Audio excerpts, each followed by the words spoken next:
The moment Naomi walked through the front door, she knew. 3 suitcases sat lined up in the hallway like soldiers waiting for deployment. Brandon stood by the window in their living room, hands in his pockets, looking out at the street below.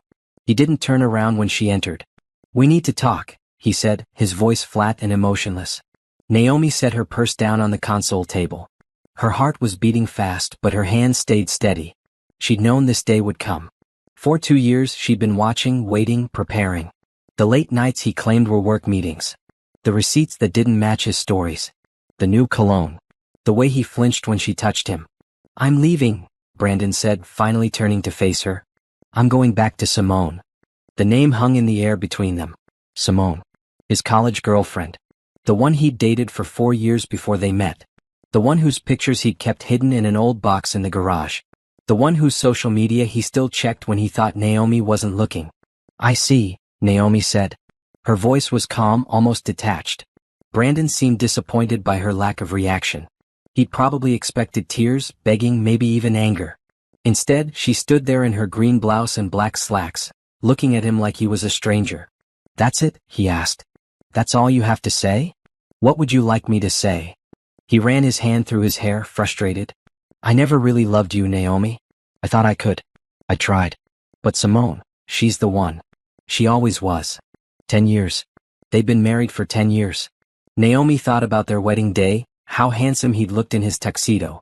She thought about the house they'd bought together, the dinners she'd cooked, the way she'd supported him through his career struggles. She thought about the woman she'd been when they met, bright and full of dreams, and the woman she'd become, quieter, smaller, always trying to be enough. "I've already moved most of my things out," Brandon continued. "These are the last of them. Simone and I are getting a place together. A fresh start." "How long?" Naomi asked. "What? How long have you been seeing her?" Brandon looked away. 3 years. 3 years. Naomi nodded slowly. She'd suspected for 2, had proof for 1.5. But 3 years meant it had started earlier than she'd known. It meant he'd been lying even longer than she'd documented. "The house is in both our names," he said, pulling out a folder from his briefcase. "I had my lawyer draw up papers. We'll split everything 50-50. Fair and simple. You can keep the house if you buy out my half." He placed the folder on the coffee table. Naomi glanced at it but didn't move to pick it up. "I'll have my lawyer look at it," she said. "Good. That's good." Brandon picked up 2 of the suitcases. "I'll come back for the last one tomorrow." "No need," Naomi said. "Take it all now." Something in her tone made him pause. He studied her face, trying to read what was happening behind her dark brown eyes. But Naomi had learned to hide her thoughts well over the past 2 years. She'd learned a lot of things. "You're taking this really well," he said suspiciously. "What did you expect, Brandon? Did you want me to fall apart? To beg you to stay? I guess I thought you'd at least react." "I'm reacting. I'm letting you go." She walked to the hall closet and pulled out the 3rd suitcase, wheeling it over to him. "Here. Take everything. Go be with Simone. I hope you'll both be very happy." The words weren't sarcastic. They were simply empty, devoid of any emotion at all. That seemed to unsettle Brandon more than anything else could have. He loaded up his car in 2 trips.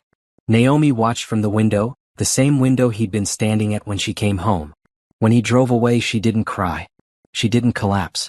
She walked to her home office, the one Brandon had always considered her little hobby room, and opened her laptop. The spreadsheet was already there waiting. 2 years of careful documentation. Dates, times, locations, amounts. Screenshots of text messages retrieved from phone bills. Credit card statements showing purchases at jewelry stores, restaurants, hotels. Property records showing a condo purchased in Simone's name. Bank statements showing regular transfers to an account Brandon thought was hidden. Her best friend Yvonne had helped her gather evidence, playing detective on the weekends. Yvonne was a paralegal with connections and an understanding of what would hold up in court. Together they'd built a case that was airtight. Naomi's phone buzzed. A text from Yvonne. "Did it happen?" "Yes," Naomi typed back. "He's gone. Are you okay?" "I'm perfect. Tomorrow we move forward." Naomi closed her laptop and walked through the house. Every room held memories, but they felt distant now, like they belonged to someone else's life. The kitchen where she'd cooked countless meals. The bedroom where she'd slept alone so many nights while he worked late. The living room where they'd hosted dinner parties, playing the perfect couple. She wouldn't miss any of it, because none of it had been real. In the bedroom, she opened her closet and pulled out the red dress she'd bought 6 months ago. She'd never worn it. Brandon had said it was too bright, too attention-seeking. She laid it on the bed, along with the blue blazer and maroon skirt suit she'd also bought but never worn. Tomorrow she'd start wearing colors again. Her phone rang. Gerald, Brandon's lawyer. Mrs. Fletcher? His voice was hesitant. Yes. I just wanted to confirm that Mr. Fletcher delivered the preliminary documents to you this evening. He did. Good. And you'll be retaining counsel? I already have counsel, Mr. Gerald. I've had counsel for quite some time. There was a pause. I see. May I ask who's representing you? Diane Morrison. Another pause, longer this time. Diane Morrison was known in their city as the lawyer you hired when you wanted to win.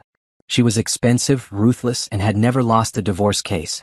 Mrs. Fletcher, perhaps we could arrange a mediation. Keep things amicable. I think we're past that, don't you?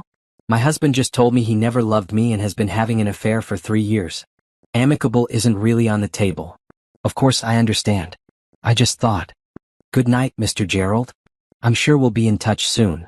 Naomi ended the call and smiled for the first time that evening. She pulled out her suitcase, the one she packed 3 days ago when Brandon had told Simone over the phone that he'd finally work up the courage to leave. She'd heard the whole conversation through the voice-activated recorder she'd placed in his car. Inside the suitcase were her important documents, jewelry, and the external hard drive containing copies of everything. Tomorrow morning, she'd drive to Yvonne's house and stay there while the legal process began. She'd already arranged it all. As Naomi zipped up her suitcase, she caught sight of herself in the mirror. She looked the same as always. Professional, put together, calm. But inside, something had shifted.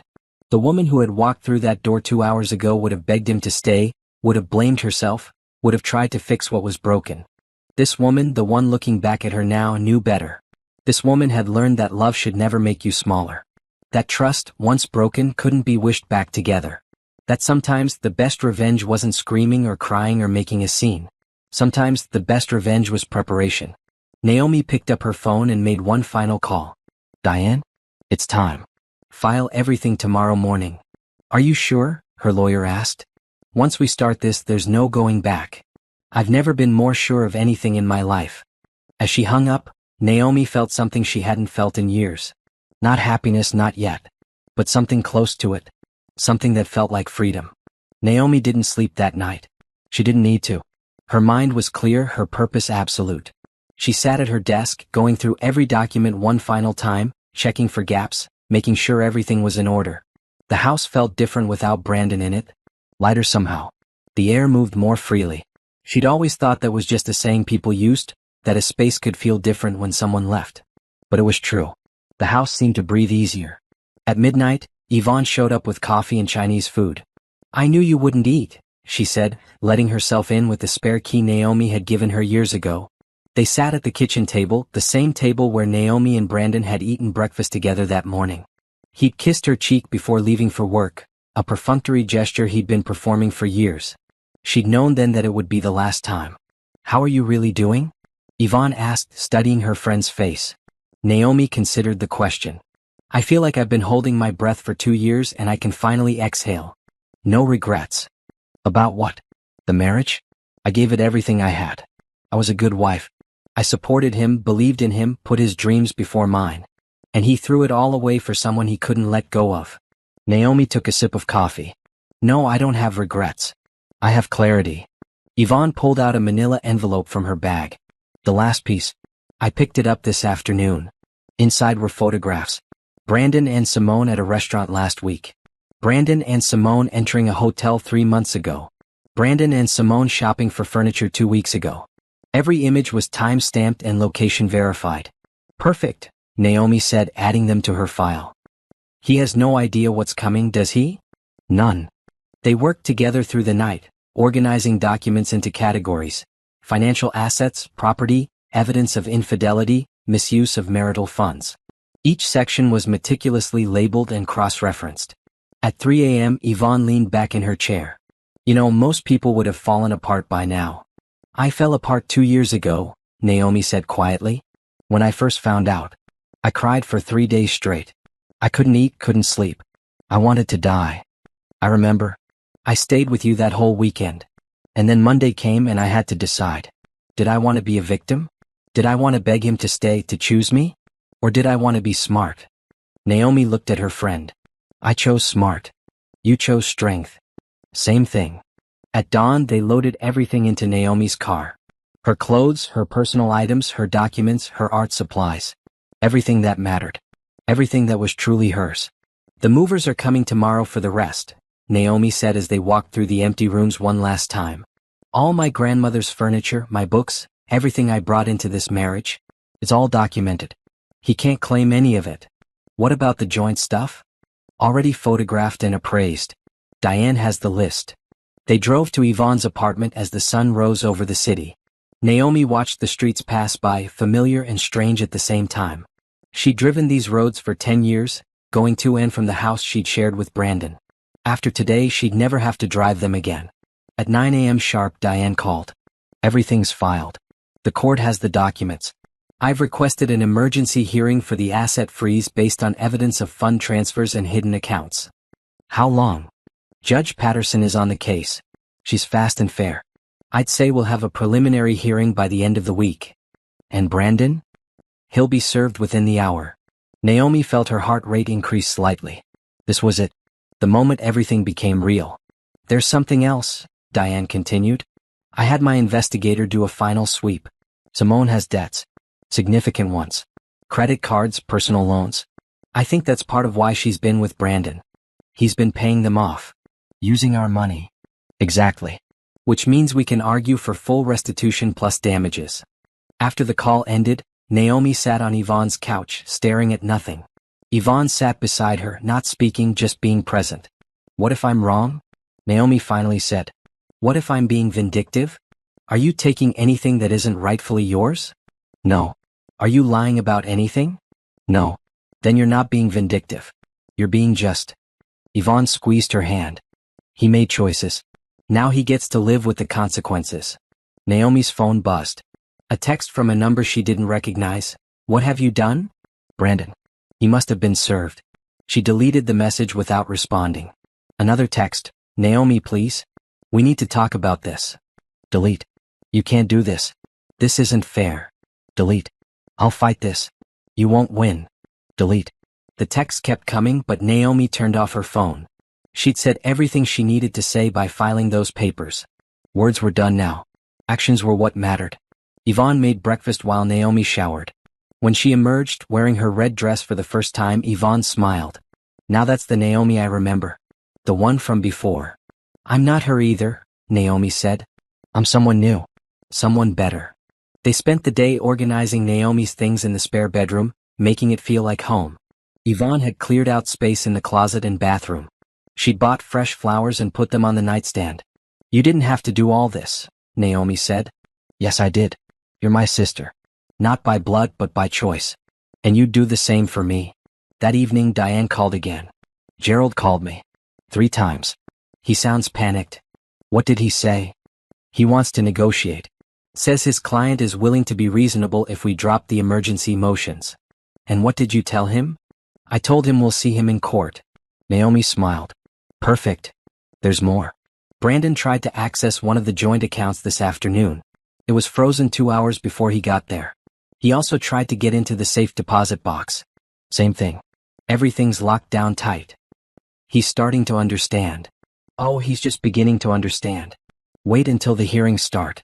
Wait until his business partners find out. Wait until his family learns what he's done.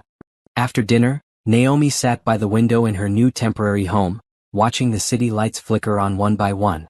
Somewhere out there, Brandon was probably with Simone, trying to explain why the life he'd promised her was crumbling before it even began. Part of her, a small part she didn't like to acknowledge, felt sorry for him. They'd had good times once, hadn't they? Early in their relationship, before things got complicated. Before she realized he was still in love with someone else. But sympathy didn't mean she'd stop. It didn't mean she'd give in or give up. Just meant she was human. Her phone rang. Patricia, Brandon's mother. Naomi hesitated, then answered. Hello. Naomi, honey. I just heard. I'm so sorry. You don't need to apologize for him. I raised him better than this. I don't know what happened. What he's thinking. Patricia's voice cracked. I always loved you. You know that, right? You've been nothing but good to my son, and he's thrown it all away. Tears stung Naomi's eyes, the first she'd felt since this began. Thank you for saying that. Whatever you need, I'm here. And I mean that. If you need me to testify to speak on your behalf, I will. I might take you up on that. Please do. He needs to face what he's done. And that girl, Simone, she's not good for him. Never was. I tried to tell him years ago, but he wouldn't listen. After they hung up, Naomi let herself cry. Not for Brandon, not for the marriage, but for the version of herself that had tried so hard to make it work. For the woman who'd believed that love could conquer anything, that effort and devotion were enough. That woman deserved to grieve. And then she deserved to move on. Brandon woke up on Simone's couch, his neck stiff and his head pounding. They'd fought last night. A real fight with screaming and accusations. She'd been furious when he told her about the papers Naomi had filed. I thought you said she'd be easy, Simone had yelled. You said she'd just sign whatever you gave her. I thought she would. She's always been compliant. Well, she's not compliant now. Do you know what this means for us? That was when Brandon had realized something unsettling. Simone wasn't upset that his marriage was ending badly. She was upset that it might affect her financially. His phone had 17 missed calls. 5 from Gerald, 4 from his business partner Trevor, 3 from his mother, and 5 from numbers he didn't recognize. Probably reporters. News traveled fast in their social circle. He called Gerald first.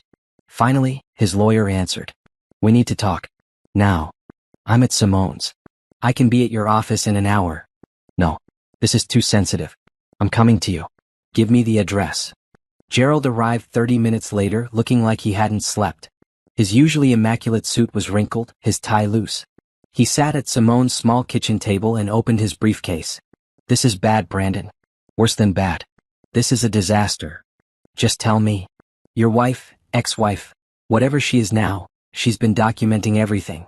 And I mean everything. Gerald spread papers across the table. She has bank records showing transfers you made to Simone's accounts. Credit card statements for hotels, jewelry, trips. Property records showing you used marital funds to purchase a condo in Simone's name. Brandon felt the blood drain from his face. How did she? That's not even the worst part. She has recordings. Phone conversations. Text messages. Screenshots from your computer. She's been tracking you for at least 2 years, maybe longer? That's illegal. She can't use that. Actually, she can. You live in a one-party consent state. If she was party to any of these conversations, they're admissible. And even if some aren't, there's enough other evidence to bury you. Simone had been listening from the doorway. She walked in now, her face pale. What does this mean? Gerald looked at her. It means the condo you're living in? The one in your name? That's marital property. Bought with marital funds. It's going to be seized or you'll have to pay fair market value for it. That's not fair. Brandon gave it to me. He gave it to you using money that wasn't entirely his to give. That's called dissipation of marital assets. And it's going to cost him. Both of you actually. Brandon slumped in his chair. How much are we talking about? If she gets everything she's asking for? The house, her share of your business, restitution for the funds you transferred, damages? You could be looking at losing 70 to 80% of your total assets. 70? That's impossible. I'll fight this. She can't take everything. She's not taking everything. She's taking what's legally hers, plus damages for your misconduct. Gerald closed his briefcase. I've been doing this for 20 years, Brandon. I've never seen a case this well documented. She has you dead to rights. After Gerald left, Brandon sat in silence. Simone was crying in the bedroom. His phone kept buzzing with calls and texts he didn't want to answer. How had this happened? How had quiet, submissive Naomi turned into this? He remembered their conversation last night. The way she just nodded when he told her he was leaving. The way she'd handed him his suitcase. The complete lack of emotion on her face. She'd known. She'd probably known for a long time. And instead of confronting him, instead of fighting to save the marriage, she prepared to destroy him. His phone rang. Trevor. Where are you? His business partner demanded. We need to talk. Not now, Trevor. Yes, now. I just got a call from someone claiming to represent your wife. They're asking questions about the business. About your ownership stake. About investments made using company funds. Brandon's stomach dropped. What did you tell them? I told them to go through proper legal channels. But Brandon, what the hell is going on? Is it true you've been using marital assets for personal expenses? It's complicated. Complicated? The company could be implicated in your divorce. Our investors are going to hear about this. Our clients. Do you understand what you've done? I'll fix it. How? By making it all go away? By convincing your wife to drop everything. Trevor's voice was cold. I always liked Naomi. She was kind, smart, always supportive of the business. And you cheated on her. For years. With the same woman you dated before. You don't understand. I understand perfectly. And here's what's going to happen. You're taking a leave of absence from the company. Effective immediately. Until this is resolved, you're not making any decisions that could affect our business. You can't do that. Actually, I can. Check the partnership agreement. Clause 17. Any partner involved in legal proceedings that could impact the company can be temporarily suspended by majority vote. And guess what? The vote was unanimous. The call ended. Brandon stared at his phone, feeling the walls closing in. Simone emerged from the bedroom, her eyes red. I heard. You're losing the business too? I'm not losing anything. This is just temporary. Is it? Because it sounds like everything's falling apart. She sat across from him. Brandon, I need to know. How bad is this really? I don't know yet. Because I can't. I have my own debts. I needed this to work out. You promised me we'd have a good life together. There it was. The truth he'd been avoiding. Simone didn't love him. She loved what he could provide. And now that he couldn't provide it, what was left? Maybe we should take a break, she said softly. Just until this all settles down. A break? I just left my wife for you. I know and I appreciate that. But this is all too much too fast. I need time to think. Brandon laughed, a bitter sound. Unbelievable. You're leaving me too. I'm not leaving. I'm just saying we should slow down. Right. Slow down. While I lose everything. He stood up. You know what? Forget it. I should have seen this coming. He grabbed his jacket and walked out. Behind him, Simone called his name, but he didn't stop. He got in his car and drove, no destination in mind. His phone rang again. His mother. Mom, I can't talk right now. Yes, you can. Pull over. Something in her tone made him obey. He pulled into a parking lot and answered. What? I just spoke with Naomi. She told me everything. How long this has been going on, what you've done, how you've treated her. Mom, it's not what you think. It's exactly what I think. You lied to her. You used her. You threw away a good woman for someone who never deserved you in the first place. Simone and I. Simone is using you, Brandon. She always was. And if you can't see that, you're more foolish than I thought. Patricia's voice softened. I love you. You're my son. But I love Naomi too. And I will not stand by while you destroy her. What are you saying? I'm saying that if she needs me to testify on her behalf, I will. Your sister feels the same way. You testify against me? Your own son? I testify for the truth. There's a difference. Patricia paused. You still have time to make this right. To settle fairly, to admit what you've done, to show some character. But if you fight her, if you try to take from her what she's earned and deserves, I will not support you. The call ended, leaving Brandon alone in his car, watching strangers walk by, living their normal lives while his fell apart. He tried to call Naomi. Straight to voicemail. He tried texting. No response. Finally, he drove to their house. His car. The one they'd bought together. The one filled with memories of dinner parties and Christmas mornings and quiet Sunday afternoons. He used his key, but the lock had been changed. A note was taped to the door. All communication should go through my attorney, Diane Morrison. Brandon crumpled the note in his fist. This couldn't be happening. Not like this. Not so fast. But it was happening. And somewhere in the city, Naomi was moving forward with her life, leaving him behind in the rubble of everything he'd destroyed. The preliminary hearing was set for Friday morning. Naomi arrived at the courthouse in her blue blazer and matching skirt, her hair pulled back in a sleek bun. She looked professional, composed, unshakable. Diane met her at the entrance. Ready? I've been ready for 2 years. Inside, the courtroom was smaller than Naomi expected. Judge Patterson sat at the bench, a stern woman in her 60s with sharp eyes that missed nothing. Brandon was already seated with Gerald, looking haggard and defeated. He tried to catch Naomi's eye, but she looked straight ahead. This is a preliminary hearing to address the emergency motion for asset freeze, Judge Patterson began. Mrs. Fletcher, your attorney has submitted extensive documentation. I've reviewed it. Quite thoroughly, I might add. Yes, Your Honor, Diane said, standing. We're requesting that all marital assets remain frozen until a fair division can be determined. We have evidence that Mr. Fletcher has been systematically transferring funds and making purchases that dissipate marital property. Mr. Gerald?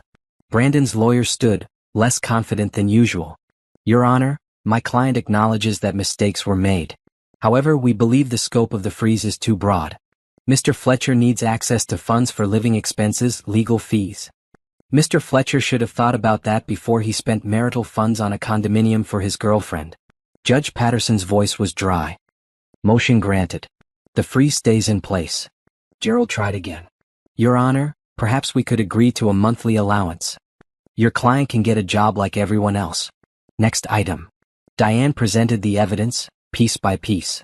Bank statements showing regular transfers of $5,000 a month to Simone's account. Credit card bills for hotels in the same city where Brandon claimed to be on business trips alone. Property records for the condo, purchased with a down payment that came directly from their joint savings. Your Honor, Diane continued, Mrs. Fletcher was unaware of these transactions. She discovered them 2 years ago and rather than confront her husband, she consulted with legal and financial advisors to understand her rights and document the full extent of the deception. Very wise, Judge Patterson said, making notes. We're requesting full restitution for all marital funds used inappropriately, plus damages for emotional distress and breach of fiduciary duty. Gerald stood. Your Honor, emotional distress damages in a divorce case are appropriate when one party has engaged in egregious conduct, the judge interrupted. And this certainly qualifies. Continue, Ms. Morrison. Diane presented more evidence. Text messages between Brandon and Simone discussing how to hide their relationship. Emails about the condo purchase with Brandon writing, "Don't worry, she'll never know." Calendar entries showing planned trips that Brandon had told Naomi were solo business meetings. The most damaging evidence came next. A recording of a phone conversation between Brandon and Simone, made 4 months ago. I just need to keep her happy a little longer, Brandon's voice said through the courtroom speakers. Once I secure the promotion and the stock options vest, I'll leave. But if I divorce her now, she gets half of everything and I can't afford that yet. Naomi listened to her husband's voice plotting against her and felt nothing. She'd heard this recording dozens of times while preparing for this moment. The shock had worn off long ago. Brandon's face had gone pale. He leaned over to whisper to Gerald, who shook his head helplessly. Mrs. Fletcher, Judge Patterson said, looking at Naomi directly. How long were you married before you discovered the affair? 8 years, Your Honor. And you've been documenting for 2 years since? Yes, Your Honor. That's remarkable restraint. Most people would have confronted their spouse immediately. I wanted to be sure I understood the full situation before taking action. The judge nodded approvingly. A wise approach. Mr. Fletcher, do you have anything to say? Brandon stood slowly. Your Honor, I made mistakes. I hurt my wife. I take full responsibility for that. But I don't believe I should lose everything because of it. You're not losing everything, Mr. Fletcher. You're losing what you tried to steal, plus facing consequences for your deception. There's a difference. Judge Patterson looked at her notes. I'm ordering a full forensic accounting of all marital assets. I'm appointing a special master to oversee the process. And I'm scheduling the next hearing for 3 weeks from today.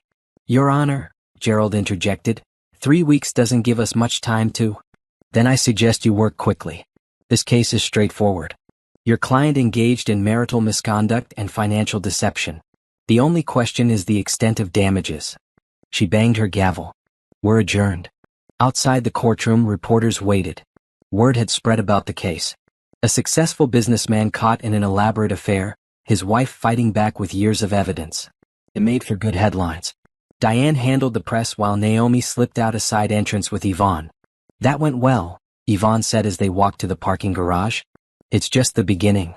How do you feel? Naomi considered the question. Vindicated. Is that wrong? Not even a little bit. They drove back to Yvonne's apartment, where Naomi had been staying. Over the past week it had started to feel like home. She'd set up a small workspace in the corner of the guest room, hung up her clothes, arranged her books on the shelf. That afternoon, Trevor called.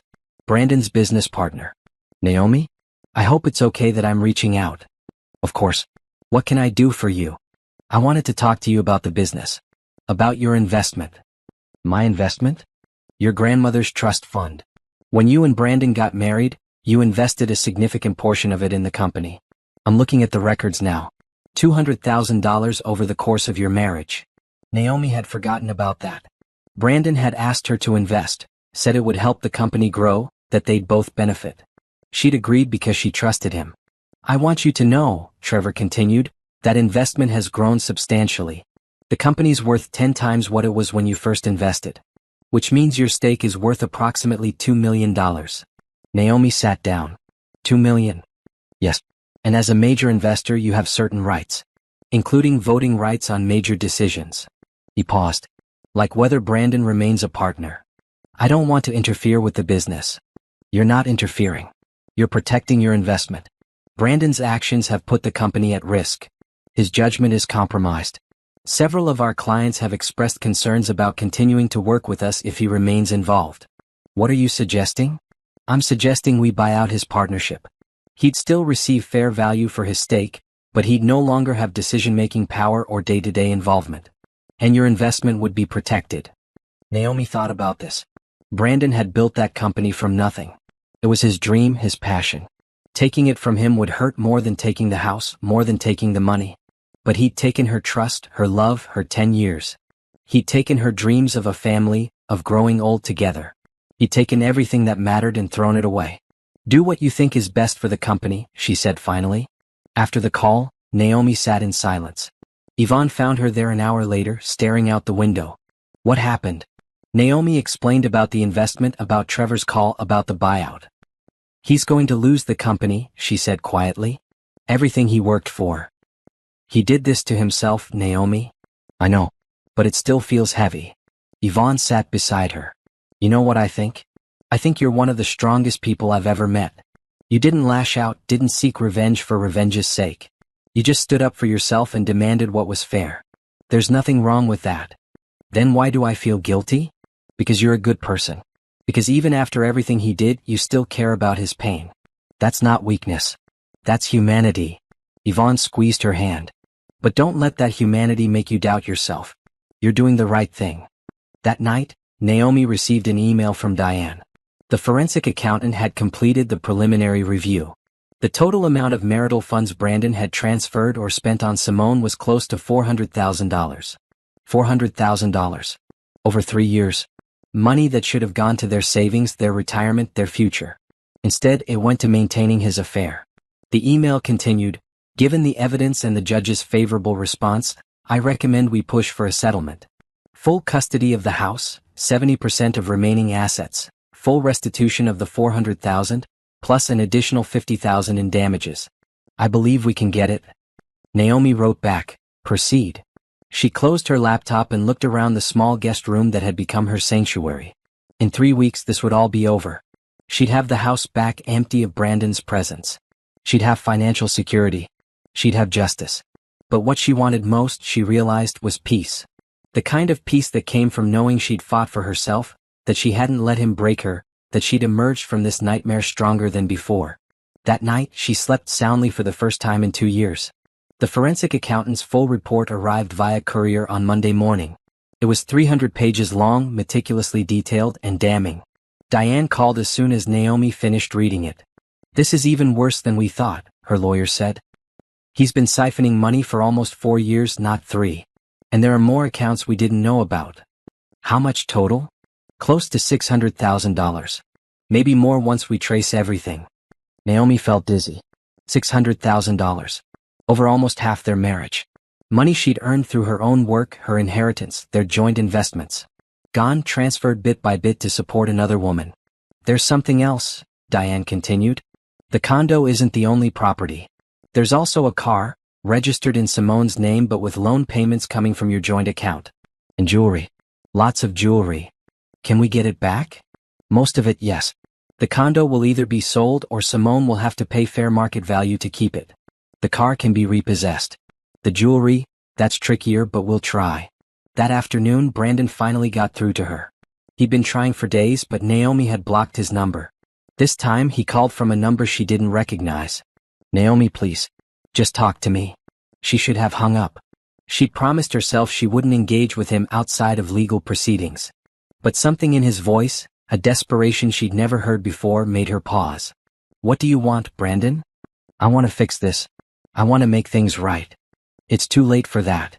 It's never too late. We can work this out. Go to counseling. Start over. Naomi almost laughed. Start over? You told me you never loved me. You've been lying to me for years. You spent over $500,000 of our money on another woman. And now you want to start over? I was confused. I made mistakes. But we can get past this. No, Brandon. We can't. I don't want to get past this. I want to get past you. You're doing this to punish me. I'm doing this to protect myself. There's a difference. The business, Naomi. They're trying to force me out of my own company. You could stop that. You have the power to stop it. So that was what this was really about. Not their marriage. Not love. The business. I'm not stopping anything. Trevor and the other partners are making business decisions. That's not my concern. You invested in that company. It's partially yours.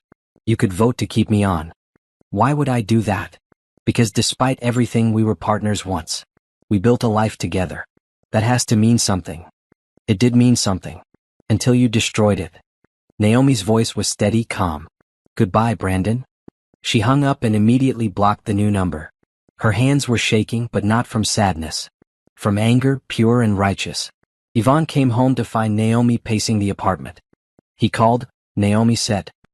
He wants me to save his position at the company. What did you tell him? I told him no. Good. Yvonne set down her purse. You know what we should do? We should go out. Get dressed up, go to that new restaurant downtown, remind you that there's life beyond all this legal drama. I don't know if I'm ready for that. You don't have to be ready. You just have to show up. They went to a upscale bistro, the kind of place Brandon used to take clients. Naomi wore her maroon dress, the one she'd bought but never worn because Brandon said it made her look too bold. She felt bold. She felt alive. Over dinner, Yvonne told her about her own week, about her cases at the law firm, about the guy who'd asked her out at the coffee shop. Normal life things. Things that had nothing to do with divorce or betrayal or revenge. Thank you, Naomi said as they finished dessert. For what? For reminding me that I'm more than this divorce. More than what he did to me. You've always been more than that. You just forgot for a while. On their way out, they ran into Trevor and his wife, Anna. Trevor's face lit up when he saw Naomi. Naomi, it's good to see you. He hugged her warmly. You look wonderful. Thank you. You remember Yvonne? Of course. Ladies, please join us for a drink. They moved to the bar area, settling into comfortable chairs. Anna, whom Naomi had always liked, reached over and squeezed her hand. I'm so sorry for what you're going through, Anna said. Brandon was a fool. Thank you. That means a lot. Trevor ordered a round of drinks. Naomi, I wanted to talk to you about the company. We had the vote today. Brandon's out. We're buying him out at fair market value, but he's no longer a partner. How did he take it? Not well. But it was necessary. His actions damaged our reputation. We've already lost 2 clients because of the publicity around your divorce. I'm sorry about that. Don't be. This isn't your fault. It's his. Trevor leaned forward. But here's what I wanted to tell you. We'd like to keep you on as an investor. In fact, we'd like to increase your stake if you're interested. I don't know anything about running a business. You don't have to. You'd be a silent partner just like before. But your investment has been incredibly valuable to us, and we'd like to continue that relationship. Naomi thought about this. It would tie her to Brandon's world in some way, but it would also give her financial security and independence. Can I think about it? Of course. Take all the time you need. Later, as Naomi and Yvonne walked to their car, Naomi felt something shift inside her. For so long, she defined herself in relation to Brandon. His wife. His support system. The woman trying to hold his interest. But she was more than that. She was a successful woman in her own right. An investor. A friend. A survivor. The next day, Brandon's mother Patricia called. Naomi, honey. How are you holding up? I'm okay, Patricia. Really? I wanted you to know that Nicole and I met with your lawyer yesterday.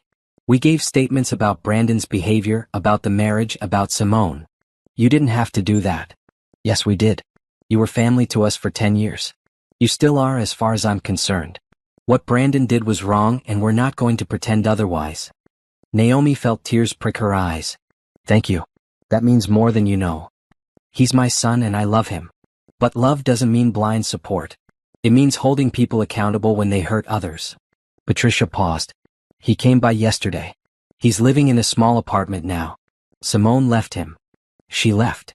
As soon as she realized the money was gone and the condo was going to be taken away, she found someone else. Some real estate developer with actual money. Naomi should have felt satisfaction at this news. Instead, she just felt sad. Sad that Brandon had thrown away everything for someone who'd never really loved him. Sad that he was alone now, facing the consequences of his choices. But she didn't feel guilty. There was a difference. How is he? She asked, because despite everything she was still human. Broken. Angry at himself, I think, more than anyone else. He's starting to understand what he lost. It's too late for understanding. I know. And I told him that. I told him he made his choices, and now he has to live with them. Patricia's voice softened. But you, Naomi, you're going to be fine. Better than fine. You're going to thrive. After the call, Naomi sat with those words. Thrive. When was the last time she'd thought about thriving instead of just surviving? She opened her laptop and started researching. Classes she could take. Trips she wanted to go on. Hobbies she'd abandoned during her marriage. The business investment Trevor had offered. For 10 years she'd put her life on hold, waiting for Brandon to love her the way she loved him. Waiting for him to choose her over his memories of Simone.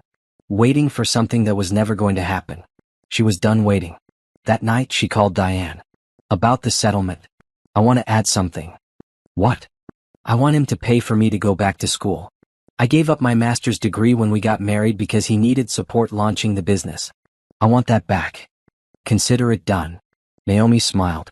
It was the first thing she'd asked for that was about her future, not just compensation for the past. And it felt right. The next hearing was in 2 weeks. Brandon would probably fight the settlement terms. His lawyer would argue they were too harsh, too punitive. But Naomi had the evidence, the judge's sympathy, and the truth on her side. She was going to win. Not because she wanted to destroy Brandon, but because she deserved justice. And after that? After the divorce was final and the assets were divided and the legal battles were over? She was going to build a life that was truly hers. One where she wasn't waiting for someone else's love or approval. One where she was enough, all on her own. That was the real victory. The second hearing was packed. News of the divorce had spread through their social circles, and everyone wanted to see how it would unfold. Naomi arrived early, wearing her red dress this time. If people were going to watch, she'd give them something to see. Brandon was already seated, looking thinner than before. He'd aged in the past few weeks, lines appearing around his eyes that hadn't been there before. Gerald sat beside him, shuffling papers with an air of resignation. Judge Patterson called the court to order. We're here for the evidentiary hearing in Fletcher versus Fletcher. Ms. Morrison, you may proceed. Diane stood, commanding the room. Your Honor, we're presenting evidence of systematic financial deception, marital misconduct, and breach of fiduciary duty spanning nearly 4 years of the Fletcher marriage. We have witnesses prepared to testify, including family members, business associates, and financial experts. The first witness was the forensic accountant, a meticulous man named Howard who spoke in precise, measured tones. He walked the court through every transaction, every transfer, every hidden account. The numbers were staggering. In total, Howard concluded, approximately $637,000 in marital assets were transferred or spent on items and expenses related to Mr. Fletcher's extramarital affair. Gerald cross-examined, but there was little he could challenge. The numbers were the numbers, documented and verified. Next came Trevor. He testified about the investment Naomi had made in the company, how it had grown, and how Brandon had misrepresented the business's finances to Naomi on multiple occasions. Did Mr. Fletcher ever tell his wife about business losses or setbacks? Diane asked. No. He wanted her to believe everything was going well. But there were quarters where we struggled, and Mrs. Fletcher's investment kept us afloat.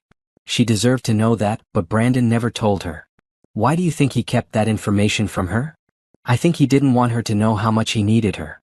He wanted to appear successful and in control. Gerald objected, but the judge allowed the testimony to stand. Then came Patricia. Brandon's mother walked to the witness stand with her head high, not looking at her son. Mrs. Fletcher, you're the defendant's mother, correct? Yes. And you're here voluntarily to testify on behalf of your daughter-in-law? Yes. Because it's the right thing to do. Diane led her through questions about the marriage, about what she'd observed over the years, about conversations she'd had with both Brandon and Naomi. Did your son ever discuss his relationship with Simone with you? Yes, several times. He said he couldn't get over her, that she was the love of his life. I told him that was disrespectful to his wife, that if he felt that way he should get a divorce before pursuing someone else. He said he would, but he never did. When did these conversations take place? Throughout the marriage. From the very beginning, really? A murmur went through the courtroom. Brandon's face was red, his jaw clenched. So your son admitted to you that he had feelings for another woman during his entire marriage to Naomi? Yes. And I told him repeatedly that what he was doing was wrong. That Naomi deserved better. Did you ever warn Naomi? Patricia looked pained. No. And I regret that every day. I thought it was Brandon's place to be honest with her. I didn't realize how deeply he was deceiving her. Nicole testified next, Brandon's younger sister. She spoke about family gatherings where Brandon would disappear to take phone calls, about the time she'd seen him with Simone when he told Naomi he was somewhere else. He'd lie right to her face, Nicole said, her voice thick with emotion. Naomi would call asking where he was and he'd tell me to cover for him. I did it at first because he's my brother. But then I saw how much it was hurting her and I stopped. When did you stop covering for him? About a year ago. I told him what he was doing was wrong, that Naomi was family too, and I wouldn't be part of his lies anymore. We didn't speak for months after that. The testimony painted a picture of systematic deception, not just of Naomi but of everyone who cared about their marriage. By lunch recess, the mood in the courtroom had shifted decisively against Brandon. During the break, Naomi sat in a small conference room with Diane and Yvonne, eating sandwiches and reviewing the afternoon's planned testimony. This is going well, Diane said. Better than well. The judge is clearly sympathetic. Will I have to testify? Probably. Gerald will want his chance to cross-examine you, to try to paint you as vindictive or opportunistic. But we've prepared for that. Just tell the truth. That's all you need to do. The afternoon session began with Simone herself. She'd been subpoenaed to testify about the financial support she'd received from Brandon. She walked to the stand looking nervous, dressed in a conservative navy suit that was probably meant to make her appear respectable. It didn't work. Ms. Harrison, Diane began, you were in a relationship with the defendant for approximately 3 years, correct? Yes. During that time, did Mr. Fletcher provide you with financial support? He helped me out sometimes. He helped you out. Can you be more specific? Simone shifted in her seat. He paid my rent sometimes. Bought me things. According to bank records, he transferred an average of $5,000 per month to your account for 3 years. That's $180,000. Is that accurate? I guess so. You guess so. Did you know Mr. Fletcher was married during this time? Yes. Did you know the money he was giving you came from marital assets? Money that belonged to both him and his wife. I didn't think about where it came from. He said it was his money. Did you love Mr. Fletcher? Simone hesitated. I cared about him. That's not what I asked. Did you love him? I don't know. When did your relationship with Mr. Fletcher end? A few weeks ago. Why did it end? Because things got complicated with his divorce. Because he no longer had money to give you, you mean? Gerald objected. Argumentative. Sustained, Judge Patterson said. Rephrase, Ms. Morrison. Let me ask this differently. After Mr. Fletcher left his wife and his assets were frozen, did you remain in a relationship with him? For a little while. How long? About a week. And then you left him for someone else, correct? I met someone who was a better fit. Someone with money who wasn't going through a divorce. Objection. Withdrawn. Diane turned away from the witness. No further questions. Gerald's cross-examination was brief. There wasn't much he could do to rehabilitate Simone's testimony. She'd admitted to taking money, to knowing Brandon was married, to leaving him as soon as the money dried up. After Simone stepped down, Brandon himself took the stand. He'd insisted on testifying despite Gerald's advice against it. Mr. Fletcher, Diane began, you told your wife that you never loved her. Is that true? I said that in anger. It wasn't true. So you did love her? I cared about her very much. But you also loved Simone. I had feelings for both of them. So you lied to one or both of them about your feelings. Brandon looked trapped. It was complicated. It seems simple to me. You married Naomi while still having feelings for someone else.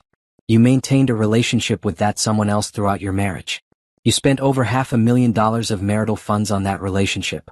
And when you finally decided to leave, you told your wife you never loved her. Does that accurately summarize the situation? You're making it sound worse than it was. Am I? Please tell the court. How should I characterize your behavior? I made mistakes. I hurt people. But I'm not a monster. No one called you a monster, Mr. Fletcher. We're simply establishing facts. Diane pulled out a document. This is a recording of a phone conversation between you and Ms. Harrison from 4 months ago. In it, you discussed timing your divorce to maximize your financial position. Do you recall this conversation? I don't remember specifically. Let me refresh your memory. She played a clip. Brandon's voice filled the courtroom. If I divorce her now, she gets half of everything. I need to wait until after the stock options vest. That was taken out of context, Brandon said quickly. What context makes that statement acceptable? He had no answer. Diane continued her examination, methodically demolishing every defense Brandon tried to offer. Yes, he'd hidden accounts. Yes, he'd lied about business trips. Yes, he'd purchased property in Simone's name using marital funds. Yes, he'd told Simone he was leaving Naomi months before he actually did. By the time Diane finished, Brandon looked defeated. Gerald's redirect examination tried to humanize him, to show remorse, but the damage was done. Finally, Naomi took the stand. She'd been dreading this moment, but as she walked to the witness box, she felt calm. This was her chance to tell her story. Mrs. Fletcher, Diane began gently, can you tell the court about your marriage? Naomi took a breath. I thought we were happy. I supported Brandon's dreams. I invested in his business. I took care of our home. I did everything I thought a good wife should do. When did you first suspect something was wrong? About 2 years ago. Small things at first. He was distant. He'd take calls in the other room. His schedule didn't always match what he told me. What did you do when you suspected infidelity? I wanted to be sure before I did anything. I didn't want to accuse him falsely. So I started paying attention. I noticed charges on our credit card for places he said he hadn't been. I found receipts. And then I hired someone to follow him. That must have been difficult. It was the hardest thing I've ever done. Because part of me hoped I was wrong. Part of me wanted him to be the man I thought he was. When did you know for certain? When I saw the photographs. Him and Simone together. Looking at each other the way he used to look at me. Naomi's voice cracked slightly, but she maintained her composure. That's when I knew my marriage was over. Why didn't you confront him then? Because I needed to protect myself. I'd seen what happened to friends who'd gone through divorces. The fighting, the lies, the financial devastation. I didn't want that. I wanted to be smart about it. So you documented everything? Yes. Every transaction, every lie, every moment of deception. I built a case because I knew if I didn't, he'd try to make me seem unreasonable or vindictive. I wanted the truth to speak for itself. Gerald's cross-examination was aggressive. He tried to paint Naomi as cold and calculating, as someone who'd married for money, as someone who was now trying to destroy Brandon out of spite. Isn't it true, Mrs. Fletcher, that you come from a wealthy family? My grandmother left me a trust fund, yes. And you invested that money in your husband's business? Yes. So you had a financial stake in his success? I had an emotional stake in his success. I loved him. I wanted him to achieve his dreams. But you also stood to benefit financially. We both stood to benefit. That's what marriage is supposed to be. Partnership. Yet now you're asking for 70% of the marital assets. Does that sound like partnership to you? I'm asking for what's fair. He spent over $600,000 of our money on another woman. I'm asking for that back, plus compensation for the lies and betrayal. That's not vindictive. That's just. Gerald tried several more approaches, but Naomi remained steady, her answers clear and consistent. She didn't get angry or defensive. She simply told the truth. When she stepped down, she felt lighter. Years of secrets and silence had been spoken aloud. The truth was out there now for everyone to see. Judge Patterson called for closing arguments. Diane spoke first, summarizing the evidence, the testimony, the clear pattern of deception and financial misconduct. Your Honor, she concluded, Mrs. Fletcher isn't asking for revenge. She's asking for justice. She's asking that the marital assets be divided fairly, accounting for the massive sums her husband spent on his affair. She's asking for the opportunity to rebuild her life after 10 years of deception. That's not too much to ask. Gerald's closing emphasized Brandon's remorse, his willingness to settle, his hope for a fair resolution. Judge Patterson listened to both sides, then looked at her notes for a long moment. I'll have my ruling in 1 week, she said finally. Court is adjourned. Outside, reporters swarmed them. Diane handled the questions while Naomi and Yvonne slipped away to their car. "You did great in there," Yvonne said as they drove away. "You were strong and honest and real. I just told the truth. That's all you ever needed to do." They drove back to the apartment in silence. Naomi stared out the window watching the city pass by. In 1 week this would all be over. The legal battle would end and her new life could begin. She wasn't afraid anymore. Whatever happened, she'd survive. More than survive. She'd thrive. Because she'd learned something important through all of this. She didn't need Brandon or anyone else to validate her worth. She was enough all on her own. And that was a truth no judge's ruling could change. The week waiting for Judge Patterson's ruling felt both endless and too short. Naomi spent the time preparing for whatever came next. She met with a real estate agent about selling the house if she decided not to keep it. She researched graduate programs in business administration. She had coffee with Trevor to discuss increasing her investment in the company. "You've changed," Trevor said during their meeting. "You seem stronger." "I'm stronger. I had to be." "The offer still stands. We'd love to have you more involved in the company. Not just as an investor but maybe in an advisory capacity. Your perspective would be valuable." Naomi considered this. A year ago the idea would have terrified her. She'd seen herself as Brandon's support system, not as someone with her own expertise to offer. But now, "I'd like that," she said. "After everything settles, let's talk seriously about what that would look like." On the morning of the ruling, Naomi dressed carefully. She chose her blue suit, professional and dignified. She'd been wearing bright colors throughout the proceedings, a small act of rebellion against the years she'd spent trying to be invisible, trying not to outshine Brandon. The courtroom was packed again. Brandon sat with Gerald, looking resigned. He didn't try to catch Naomi's eye this time.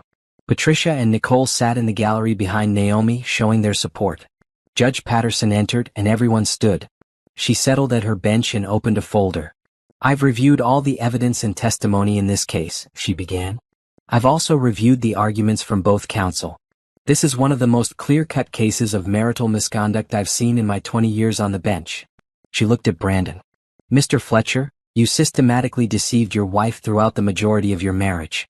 You spent over $600,000 in marital funds on an extramarital affair. You purchased property in another woman's name using money that belonged to both you and your wife. You lied to your spouse, your family, and your business partners. Your actions were not mistakes. They were choices." Brandon's face was pale, but he said nothing. Mrs. Fletcher, on the other hand, showed remarkable restraint and wisdom. Rather than confronting her husband in anger, she documented the deception. She protected herself legally and financially. She built an airtight case.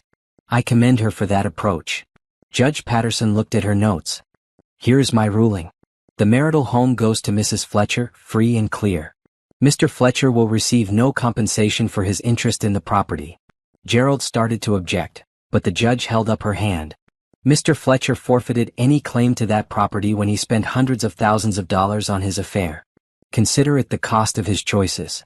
She continued. "Mrs. Fletcher is awarded full restitution of the $637,000 in marital funds that Mr. Fletcher transferred or spent on Ms. Harrison. This amount will be paid from Mr. Fletcher's share of remaining marital assets.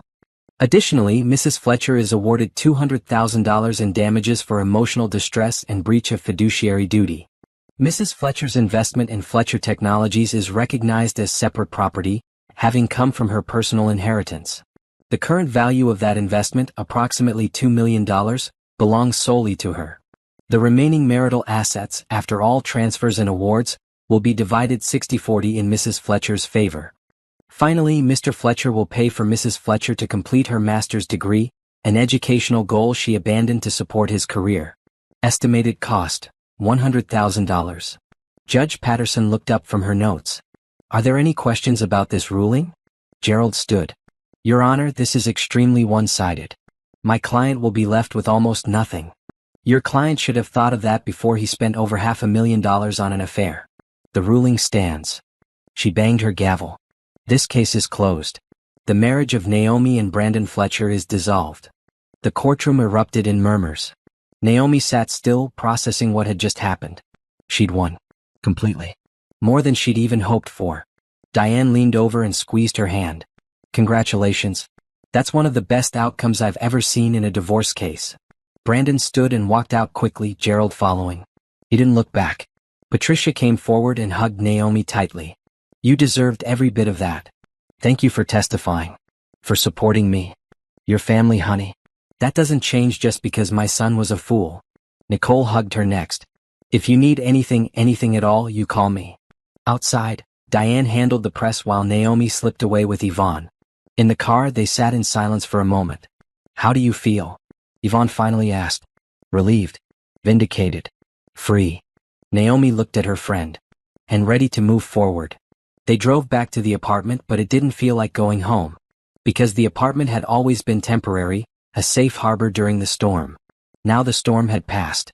I need to start looking for my own place, Naomi said. You've been amazing letting me stay with you all this time. But I need my own space. I've loved having you here. But I understand. You need to build your own life now. Over the next few days, Naomi began the process of reclaiming her house. The locks had already been changed, but now it truly felt like hers. She hired movers to bring her things back from Yvonne's apartment. Walking through the empty rooms, she saw them differently now.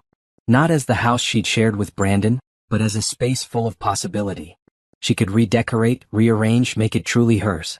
The first thing she did was paint the bedroom. The walls had been beige, neutral, safe. She painted them a deep teal, bright and bold.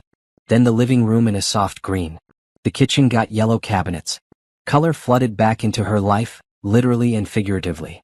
Brandon tried to call a few more times, but she didn't answer. There was nothing left to say.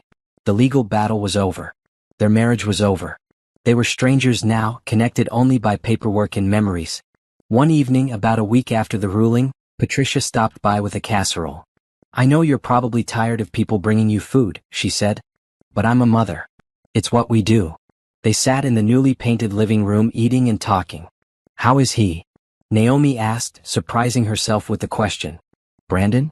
He's struggling. Lost his place in the company, lost most of his assets, lost you. He's living in a small apartment, working as a consultant. It's humbling for him. Do you think he's learned anything? Patricia was quiet for a moment.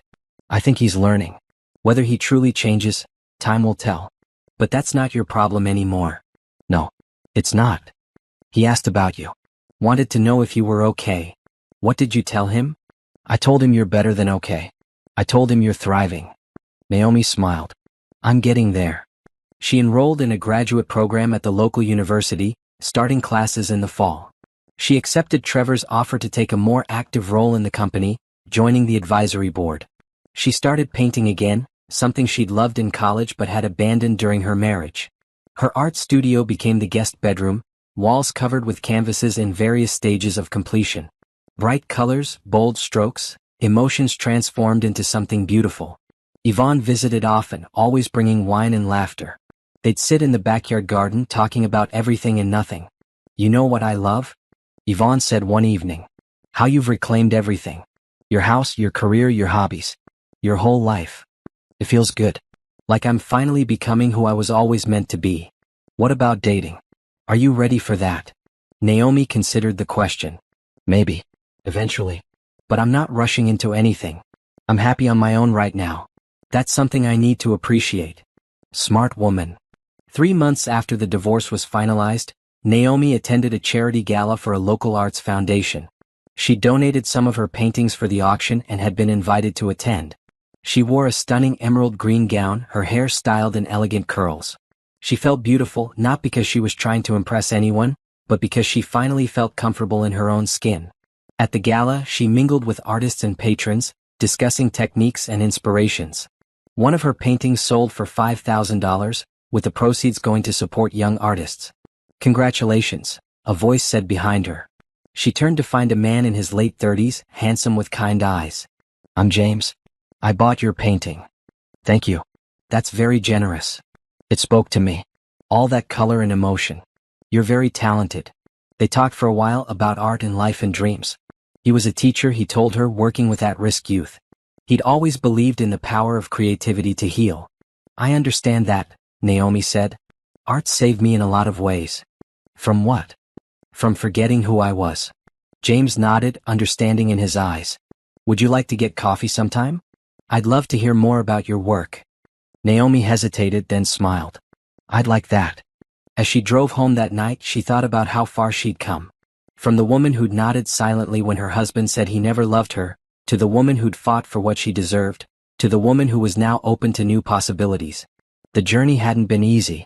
There were still hard days, moments when she felt the loss of what might have been. But those moments were becoming rarer, replaced by days of contentment and hope. She'd learned that revenge wasn't about destroying someone else. It was about building yourself up, refusing to be broken, insisting on your own worth. And that was exactly what she'd done. Brandon sat in his studio apartment, staring at the bare walls. It was nothing like the house he'd shared with Naomi, nothing like the life he'd imagined having with Simone. It was small, cramped, lonely. He'd hit rock bottom, and the worst part was knowing he'd dug the hole himself. The consulting work barely covered his bills. Most of his former clients had dropped him after the divorce became public. The industry was small and everyone knew what he'd done. Cheating on your wife was one thing. Stealing from marital assets to do it was another entirely. His phone rarely rang anymore. His friends had distanced themselves, unwilling to be associated with his scandal. His mother still called, but their conversations were strained. Patricia made it clear she loved him but didn't approve of his choices. Simone was engaged now to the real estate developer she'd left him for. Brandon had seen the announcement on social media. She looked happy, holding up her ring for the camera. He wondered if she'd ever think about him, about what they'd had. Probably not. He thought about Naomi constantly. Not the way he used to, taking her for granted, assuming she'd always be there. Now he thought about all the ways she'd supported him, believed in him, loved him. All the things he'd thrown away. He tried to reach out a few times, but she never responded. Her number was blocked, her social media accounts private. She'd moved on completely, as if he'd never existed. Gerald had sent the final accounting of the divorce settlement. Brandon had walked away with about $200,000, enough to start over if he was smart about it. But it was a fraction of what he would have had if he'd just been faithful, if he'd just appreciated what he had. His phone buzzed. A text from an unknown number: "You got what you deserved." He didn't respond. The messages came occasionally from people he'd wronged or people who just wanted to kick him while he was down. He usually ignored them. But this one stung because it was true. He'd gotten exactly what he deserved. Brandon thought about the night he'd told Naomi he was leaving. The way she just nodded, so calm and composed. He'd thought she was weak, that she didn't care enough to fight for him. Now he understood. She'd been preparing. While he was lying and skeeting and planning his escape, she was building a case, documenting everything, getting ready for the moment she knew would come. She'd been 10 steps ahead of him the entire time. He admired that, in a twisted way. The strength it must have taken to stay quiet, to not react, to plan instead of exploding. Naomi had always been stronger than he'd given her credit for. One evening he found himself driving past their old house. He didn't plan to stop, just wanted to see it one more time. But as he drove by, he saw her. Naomi was in the front yard, planting flowers. She wore jean shorts and a bright red t-shirt, her hair pulled back in a ponytail. She was smiling, talking to someone he couldn't see. A man emerged from the house, carrying a watering can. He said something that made Naomi laugh, a real laugh, the kind Brandon hadn't heard from her in years. The man was tall, well-built, with an easy smile. He handed her the watering can, and their fingers touched. It was a small moment, but intimate. Brandon felt something crack inside his chest. She'd moved on. Really moved on. She was happy, maybe happier than she'd ever been with him. He drove away quickly, not wanting to be seen, not wanting to intrude on her new life. Back in his apartment, he opened his laptop and looked at photos from their wedding. Naomi in her white dress, radiant with joy. Him in his tuxedo, thinking about Simone even then, wondering if he was making a mistake. He'd ruined everything. Not just the marriage, but his career, his reputation, his relationships with his family. All because he couldn't let go of someone who'd never really loved him. Simone had used him. He saw that now. She'd stayed with him as long as the money flowed, as long as he could provide the lifestyle she wanted. The moment that ended, so did she. And Naomi, who'd loved him unconditionally, who'd given up her own dreams to support his, he'd thrown her away like she meant nothing. Brandon looked at the divorce papers, the final decree that had arrived yesterday. The marriage was dissolved. Naomi Fletcher had legally reclaimed her maiden name. She was Naomi Green again, erasing him from her identity. He didn't blame her. His phone rang. "Trevor. Brandon. We need to talk." "What's left to talk about?" "Your buyout agreement. There's a clause about non-compete. You remember that?" "Vaguely." You can't start a competing business or work for a competitor for 3 years. That's part of the agreement you signed. I know. So this consulting work you're doing, some of it is for companies that compete with us. That violates the agreement. Brandon felt panic rise in his throat. Trevor, that's the only work I can get. I need to survive. Then you need to find non-competing clients. Because if you continue, we'll have to take legal action. And given everything that's happened, I don't think you want more legal trouble. The call ended. Brandon put his head in his hands. Even his attempts to rebuild were blocked by the consequences of his choices. He was trapped in a prison of his own making. Days blurred together. Wake up, send out resumes, get rejected, eat cheap food, go to bed. Repeat. His savings were dwindling. He'd have to move to an even cheaper place soon, maybe get a roommate. At 42 years old, he was starting over with less than he'd had at 25. One night, unable to sleep, he wrote an email to Naomi. He knew she wouldn't read it, but he had to try. Naomi, I know you won't respond to this. I know I have no right to contact you. But I need to say something. I'm sorry. I'm so deeply, truly sorry for everything I did to you. You deserved so much better than what I gave you. You deserved honesty, loyalty, love. And I failed you in every way. I don't expect forgiveness. I don't expect anything. I just wanted you to know that I finally understand what I lost. And I would give anything to go back and do things differently. But I can't. So I hope you're happy. I hope you find everything you deserve. I hope you forget about me and build a beautiful life. You earned it, Brandon. He hovered over the send button for a long time, then deleted the email. What good would it do? It would just be another burden for her to carry, another reminder of pain she'd moved past. She was free of him. He should let her stay that way. Brandon lay in his narrow bed, staring at the ceiling. He'd thought leaving Naomi for Simone was choosing love over obligation, passion over complacency. But it wasn't love. It was obsession, ego, fear of missing out on something he thought he deserved. And what had it gotten him? Nothing. Less than nothing. He'd had a woman who loved him, supported him, believed in him. A beautiful home. A successful business. Respect in his community. A family who admired him. And he'd destroyed it all because he couldn't let go of a fantasy. The next morning, Brandon woke up to a message from his mother. Your aunt died. Funeral is Saturday. I hope you'll come. He hadn't seen most of his family since the divorce. He wasn't sure he could face them, face their disappointment and judgment. But Aunt Rose had always been kind to him. He owed her the respect of saying goodbye. At the funeral, his family was cordial but distant. Nicole hugged him briefly. His uncle shook his hand with a firm grip that communicated more disapproval than words could. His mother sat beside him during the service. How are you doing? She whispered. I'm surviving. That's not what I asked. Brandon looked at her. I'm miserable, Mom. I'm alone, broke, ashamed. I wake up every day and wish I could go back and change everything. Patricia squeezed his hand. I'm glad you're finally feeling that. Not because I want you to suffer, but because it means you're learning. Real change comes from hitting bottom. I think I've hit it. Good. Now you can start climbing back up. But do it for yourself, not for anyone else. Not to win Naomi back because that ship has sailed. Not to prove something to me or Nicole. Do it because you want to be a better man. After the funeral, Brandon drove around the city, remembering his life before everything fell apart. The restaurants where he'd taken clients. The gym where he'd worked out. The parks where he and Naomi had walked on Sunday mornings. He'd taken it all for granted. The life, the love, the possibilities. Now they were gone and he had no one to blame but himself. That night he made a decision. He'd stop trying to contact Naomi. He'd stop looking at her social media through other people's accounts. He'd stop driving by the house. He'd let her go, really let her go, because that's what she deserved. Freedom from him and everything he represented. And maybe, just maybe, if he focused on becoming a better person, on learning from his mistakes instead of wallowing in them, he could eventually forgive himself. It wouldn't be easy. It would take years, maybe the rest of his life. But it was the only path forward.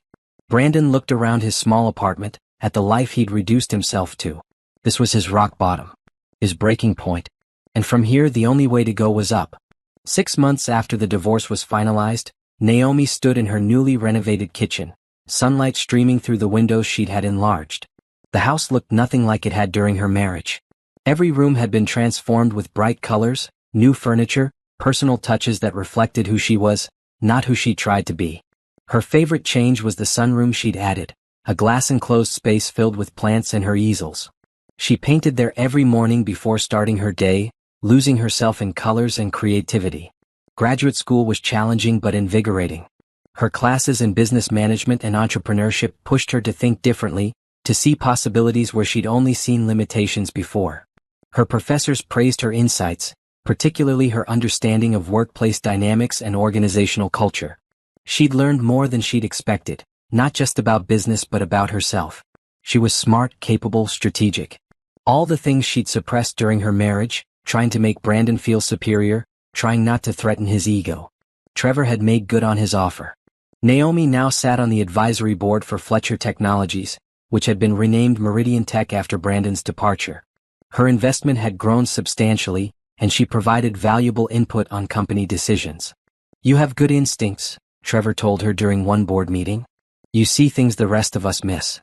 "I learned to pay attention to details," she said. "To notice what people don't say as much as what they do." The skills she developed while documenting Brandon's affair had unexpected applications in business. She could read financial statements and spot irregularities. She could analyze patterns and predict outcomes. She could prepare thoroughly and present confidently. Her friendship with Yvonne had deepened through everything they'd been through together. They had dinner every week, sometimes at restaurants, sometimes at Naomi's house, often just take out on the couch while watching movies. "Remember when you first found out about Brandon?" Yvonne said one evening. "You called me crying, barely able to speak. I remember. I thought my life was over. Look at you now. Thriving." That's the word Patricia used, and she was right. Naomi smiled. She did feel like she was thriving, not just surviving. Every day brought new opportunities, new challenges, new reasons to be grateful. Her relationship with James had developed slowly, carefully. They'd started with coffee, then dinner, then walks through the city's art district. He was patient, never pushing, always respectful of the fact that she was healing. "I'm not ready for anything serious," she told him early on. "I need time. I understand. We can just be friends. See where it goes." And they were friends, good friends. He made her laugh. He listened when she talked about her dreams. He shared his own struggles and triumphs, teaching troubled kids who reminded him of himself at that age. One evening they attended an art gallery opening together. James had insisted on going, saying her work deserved to be seen by more people. 2 of her paintings were displayed, and the response was overwhelmingly positive. "You should have your own show," James said as they left. "These people love your work. Maybe someday. Right now, I'm just enjoying painting for the sake of painting. That's the best reason to do anything." They walked through the city talking about everything and nothing. When they reached her car, James hesitated. "Naomi, I need to tell you something." Her heart skipped. "What is it?" "I know you said you're not ready for anything serious, and I respect that, but I need you to know. I have feelings for you. Real feelings. And I'm willing to wait as long as it takes, but I didn't want to hide how I feel." Naomi looked at him, this kind, patient man who'd never asked for more than she could give. "James? You don't have to say anything. I just wanted to be honest." "No, I'm glad you told me." She took a breath. "I have feelings for you too. I'm just scared. My judgment was so wrong before. I trusted someone completely and he destroyed that trust. I don't know if I can do that again. I'm not Brandon. I would never do what he did." "I know. Logically, I know that. But the fear is still there." James took her hand gently. "Then we take it slow. As slow as you need. I'm not going anywhere." Over the following weeks, their relationship shifted. They were still careful, still taking things one step at a time. But there was an openness now, a vulnerability that felt both terrifying and right. Patricia and Nicole had remained close to Naomi, treating her like family despite the divorce. They had lunch together once a month, talking about everything except Brandon. "Have you heard from him?" Patricia finally asked one day, breaking their unspoken rule. "No. And I don't want to. That chapter of my life is closed. He's struggling. Living in a small apartment, barely making ends meet. Part of me feels sorry for him." "Part of me does too," Naomi admitted. "I don't want him to suffer. I just want to live my life without him in it." "That's fair. More than fair." Patricia squeezed her hand. "You know, I always hoped you'd be my daughter-in-law forever. And even though the legal relationship ended, you're still family to me. You always will be." Naomi felt tears prick her eyes. "Thank you. That means everything to me." She'd also started a small consulting business, helping women navigate divorce proceedings. She didn't advertise, but word spread through lawyer networks and support groups. Women came to her for advice on documentation, on protecting assets, on staying strong when everything felt impossible. "You saved my life," one client told her after successfully negotiating her divorce settlement. "I was ready to just give up and accept whatever he offered. But you showed me I had power. I had rights." "You always had those things," Naomi said. "I just helped you see them." The work was emotionally challenging, bringing up memories of her own divorce. But it was also healing, transforming her pain into something that could help others. One afternoon, while painting in her sunroom, Naomi realized she couldn't remember the last time she'd thought about Brandon. Days had passed, maybe even a week, without him crossing her mind. That felt like victory. She finished the painting she was working on, a vibrant abstract piece in reds and oranges and yellows. It was called Phoenix, representing rebirth and transformation. Looking at it, she saw her journey reflected in the colors and shapes. The dark corners representing her marriage. The bright explosion representing the divorce. The warm, glowing center representing where she was now. She'd risen from the ashes of her old life and built something new, something better, something entirely her own. That evening, James picked her up for dinner. They were going to a new restaurant downtown, then to a concert in the park. "You look beautiful," he said when she answered the door in her maroon dress. "Thank you. You look pretty good yourself." They drove downtown talking about their week. James had helped one of his students get accepted to an art school with a full scholarship. Naomi had aced an exam in her strategy course. "Life's good," James said, glancing at her with a smile. "Yeah," Naomi agreed. "It really is." At dinner they ran into Simone. She was there with her fiancé, the real estate developer. She looked uncomfortable when she saw Naomi. "Naomi." "Hi." "Hello, Simone." An awkward pause. Then Simone's fiancé pulled her away and they were gone. "That was your ex-husband's?"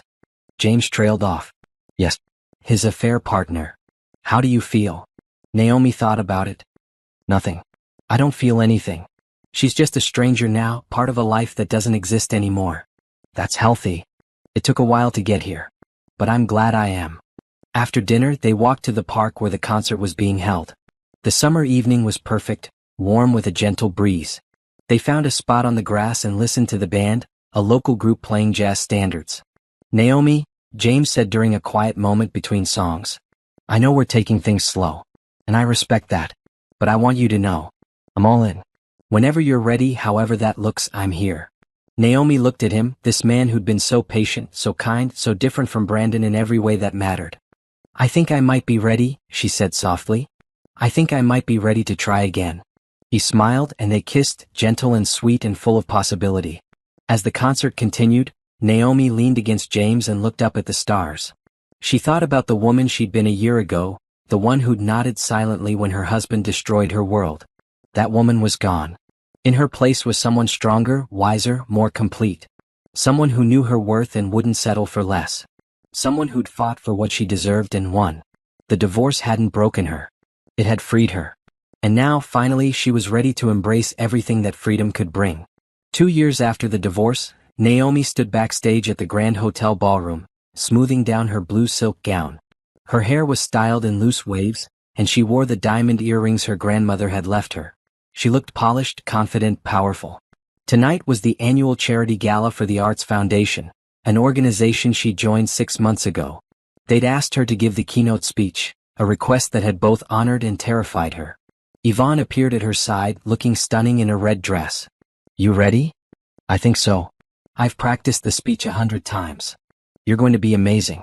You always are." Through the curtain, Naomi could see the ballroom filling with guests.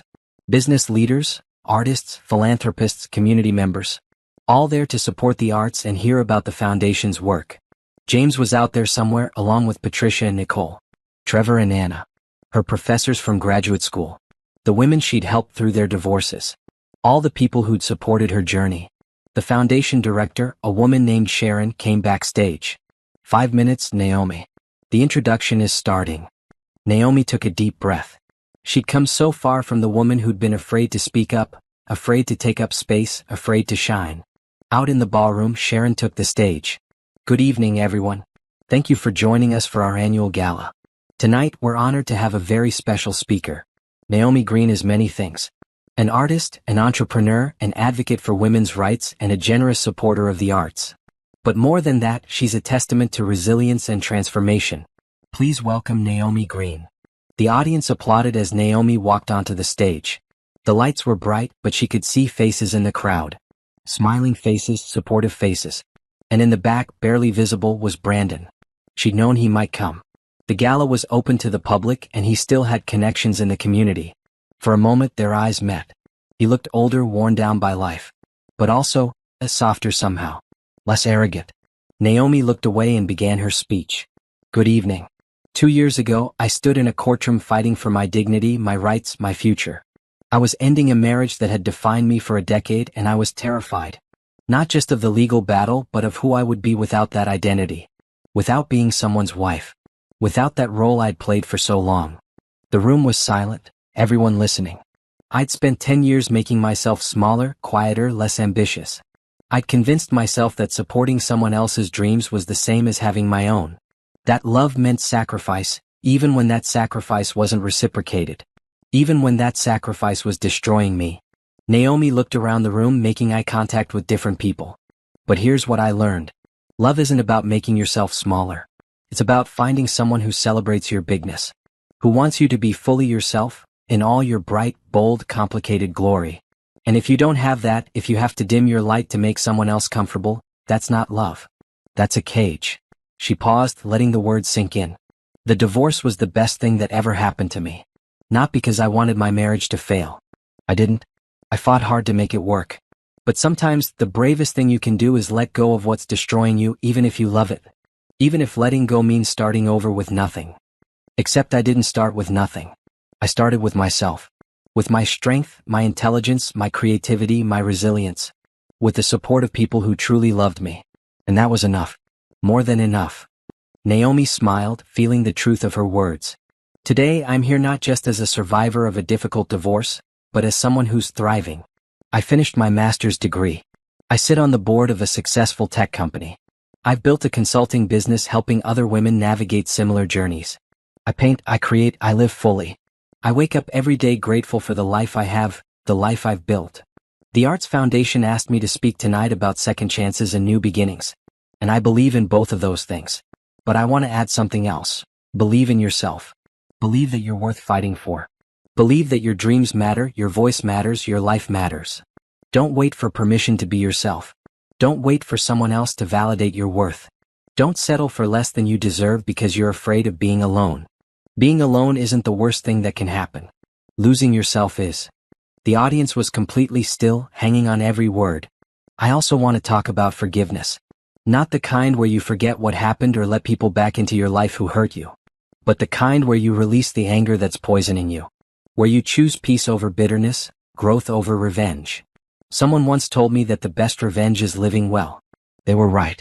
Every day I wake up happy and fulfilled is a day I prove that what was done to me didn't break me.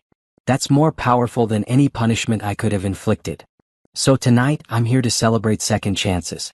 Not just mine, but all of ours. Every person in this room has faced challenges, made mistakes, survived losses. Every person here has had to choose between bitterness and hope, between staying stuck and moving forward. The arts are important because they give us a way to process those experiences. To transform pain into beauty, confusion into clarity, darkness into light. Art saved me when I needed saving. It gave me a way to express emotions I couldn't speak. It reminded me that I had value beyond my relationships or my roles. That's why I support this foundation. Because art changes lives. It changed mine.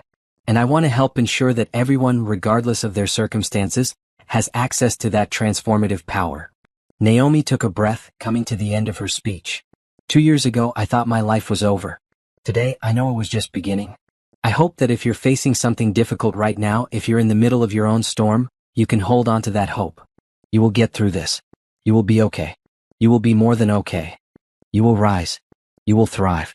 You will reclaim your power and your joy. Thank you for listening. Thank you for being here. Thank you for supporting the arts and all the lives they touch.